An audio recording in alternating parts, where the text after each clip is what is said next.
একদিন তোমার নাম মসজিদে হবে এলান।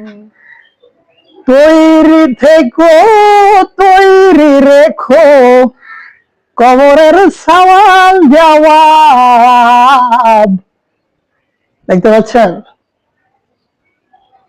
খাটিয়া, একদিন আপনাকে আমাকে এই যে নোংরা খাটিয়াটা ধুয়ে এখানে গোসল করানো হবে, তারপরে নিচেটাতে বরযাত্রীর মতো নিয়ে যাবে আপনাকে আমাকে ওই দূর কবরস্থানে।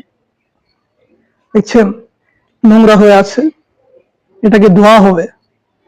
আপনার আমার মৃত্যু যখন হয়ে যাবে, সুন্দরভাবে ধুয়ে বাড়িতে চলে যাবে আমাকে আপনাকে নেওয়ার জন্য।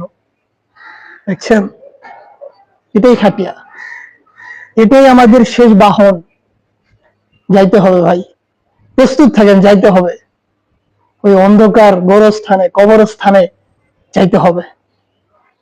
একবার চিন্তা করে দেখেন, আপনি একা, কেউ নাই আপনার সাথে, আপনার সাইডে আশেপাশে ডানে বামে কতগুলি কবরস্থান, কেউ আপনাকে দেখতে আসবে না।